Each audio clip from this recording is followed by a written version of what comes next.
Assalamualaikum, kami dari Kumpulan 2 akan membentangkan keperluan kod tadbir urus MCCG. Pengenalan MCCG. Keperluan kod tadbir urus korporat atau dikenali sebagai MCCG telah diperkenalkan pada tahun 2000. MCCG menggambarkan amalan prinsip tadbir urus korporat yang diterima secara global. Disasarkan kepada syarikat tersenarai tetapi entiti tidak tersenarai juga digalakkan untuk menggunakannya. MCCG telah dikaji semula pada tahun 2007, 2012, 2017 dan paling terkini adalah pada tahun 2021. Terdapat 3 prinsip utama dalam MCCG. Yang pertama ialah kepimpinan dan keberkesanan lembaga pengarah. Yang kedua ialah keberkesanan audit dan pengurusan risiko. Yang ketiga ialah integriti pelaporan korporat dan hubungan bermakna bersama pihak berkepentingan.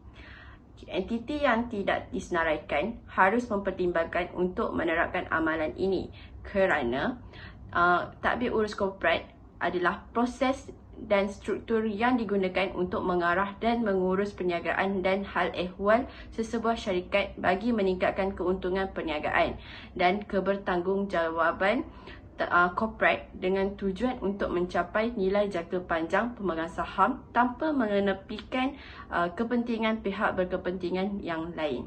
Seterusnya, saya teruskan lagi dengan syarikat yang telah saya kaji iaitu Yinson Holdings Berhad yang telah ditubuhkan oleh Mr. Lim Han Weng pada tahun 1983. Syarikat ini merupakan sebuah syarikat pengangkutan dan logistik yang bertempat di Johor Bahru, Malaysia. Untuk pengetahuan anda semua, Yinson Holdings Berhad mematuhi keperluan kod tadbir urus korporat MCCG dalam menyediakan laporan tahunan syarikatnya. Untuk prinsip yang pertama, kepimpinan dan keberkesanan lembaga pengarah.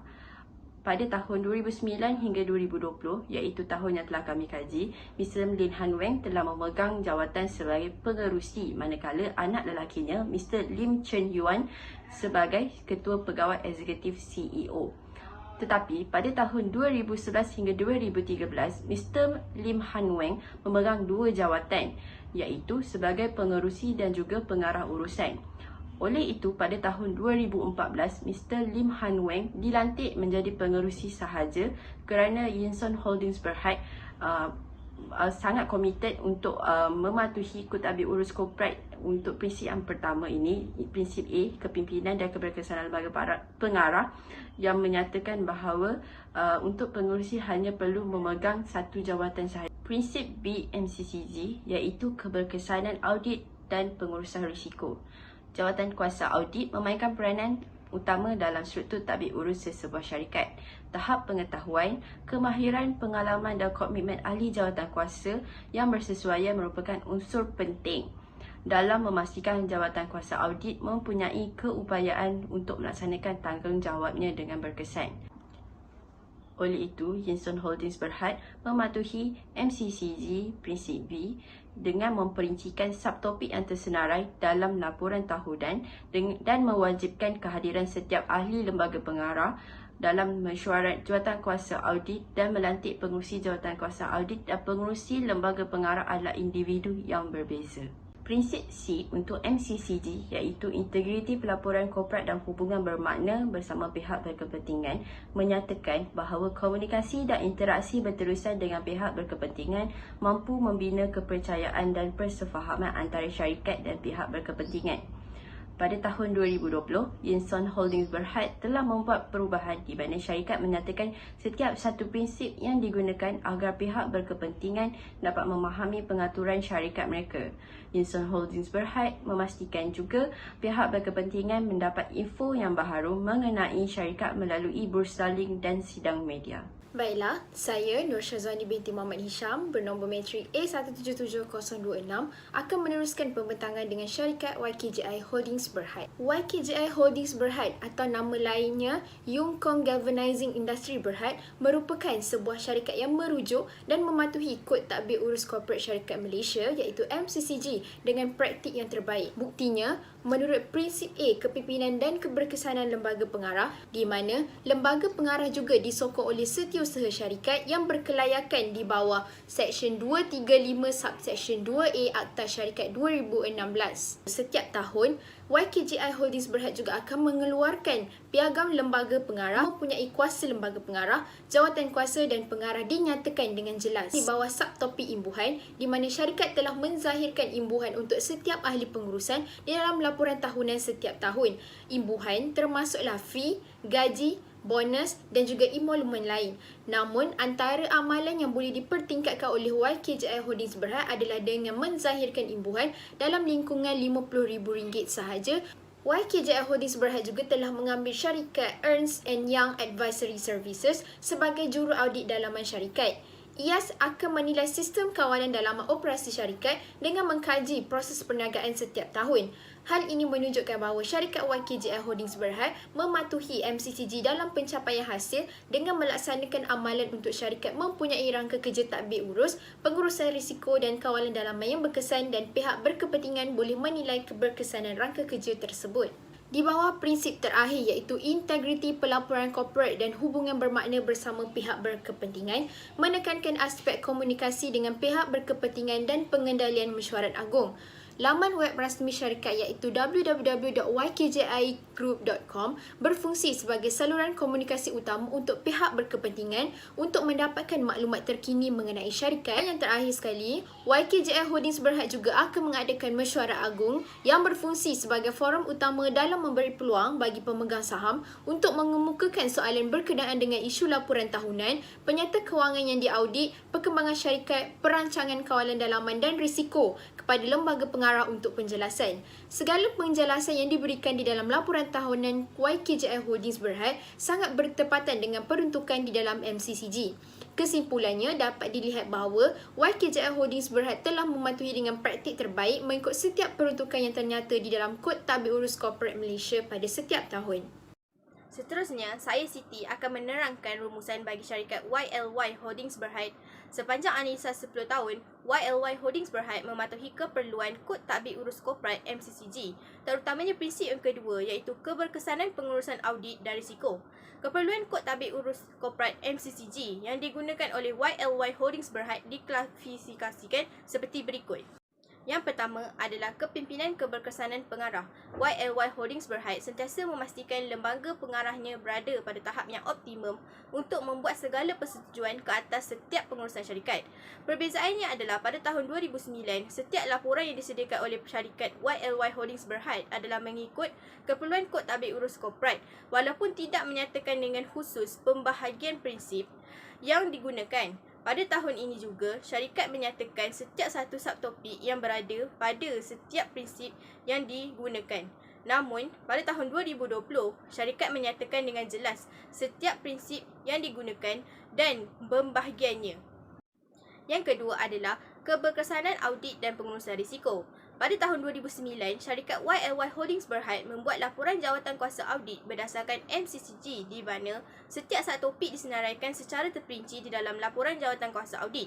Syarikat juga memastikan setiap kedatangan lembaga pengarah di dalam mesyuarat jawatan kuasa audit dinyatakan secara terperinci. Begitu juga dengan pembelanjaan audit dalaman syarikat. Namun begitu, pada tahun 2020, apabila syarikat melakukan pembaharuan di dalam menyatakan setiap prinsip yang terdapat dalam MCCG, syarikat memastikan prinsip B iaitu keberkesanan audit dan pengurusan risiko dipatuhi oleh setiap lembaga pengarah. Seperti contoh, jawatan kuasa audit dikatakan berkesan kerana pengurusi jawatan kuasa audit adalah tidak sama dengan pengurusi lembaga pengarah. Semua ahli jawatan kuasa audit pula adalah pengarah bebas, bukan eksekutif dan semua ahli celik dari segi kewangan dan memiliki pelbagai kemahiran untuk melaksanakan tugas mereka. Klasifikasi yang terakhir adalah integriti dalam pelaporan korporat dan maksud hubungan dengan pemegang kepentingan.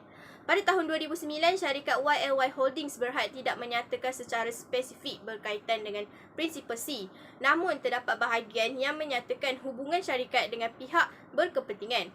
Namun begitu, pada tahun 2020, syarikat telah membuat perubahan di mana syarikat menyatakan setiap satu prinsip yang digunakan agar pihak berkepentingan dapat memahami pengaturan syarikat.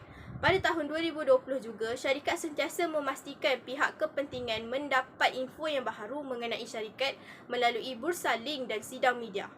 Seterusnya, saya akan membuat rumusan bagi syarikat Y&H Property Berhad.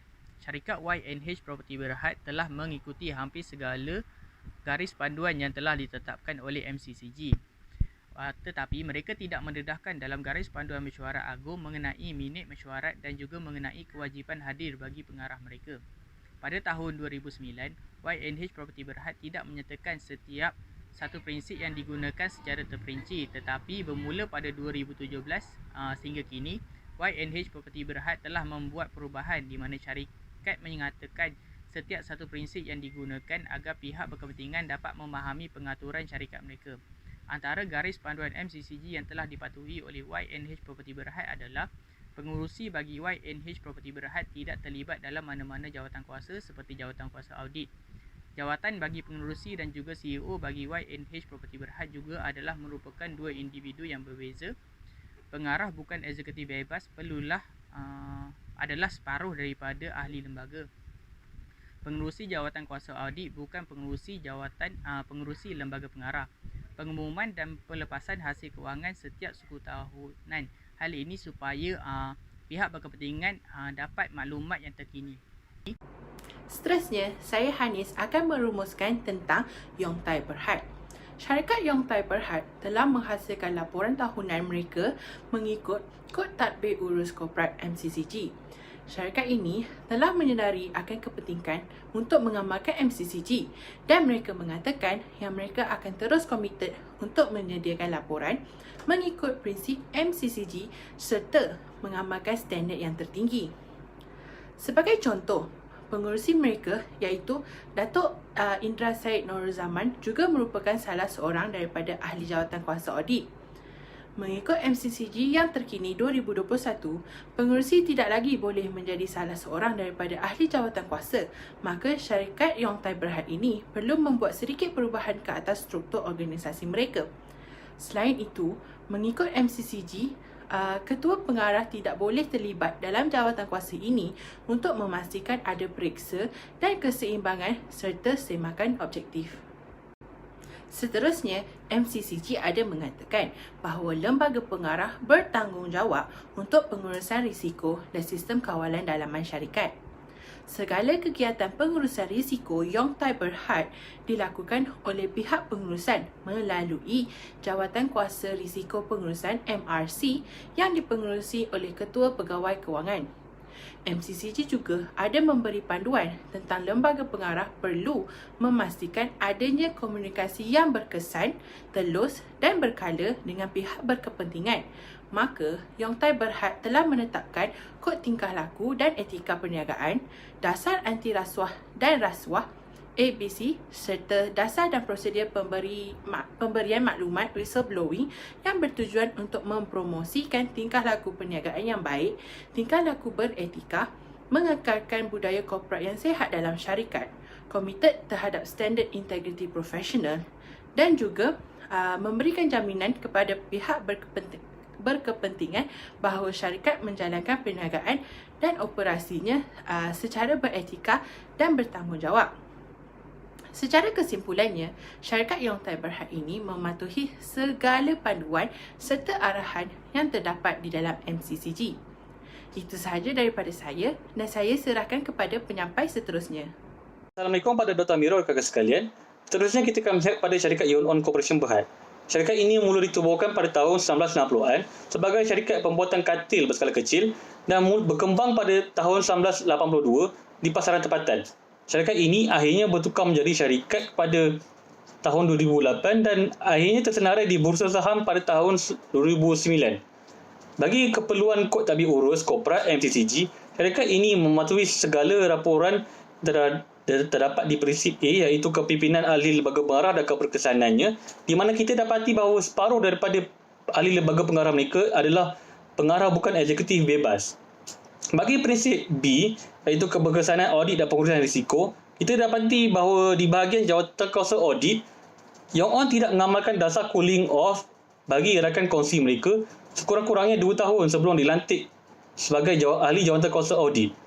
Bagi bahagian C pula, iaitu integriti pelaporan korporat dan hubungan bermakna dan bersama pihak berkepentingan, kita dapati di bahagian mesyuarat agung, John On tidak menyatakan bahawa sama ada semua pengarah mesti hadirkan diri di mesyuarat agung kerana mereka dapat menjawabkan soalan yang ditujukan oleh pengarah saham pada mereka serta mengenai meeting tersebut.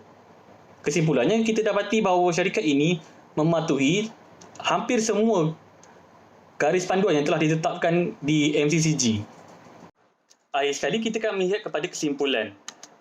Kesimpulannya yang kami dapati adalah Kod Tadbir Urus Korporat MCCG perlulah dipatuhi oleh syarikat-syarikat yang tersenarai di bursa saham. Syarikat tersebut perlulah mendedahkan penerapan setiap amalan yang dinyatakan dalam MCCG di dalam laporan tahunan mereka.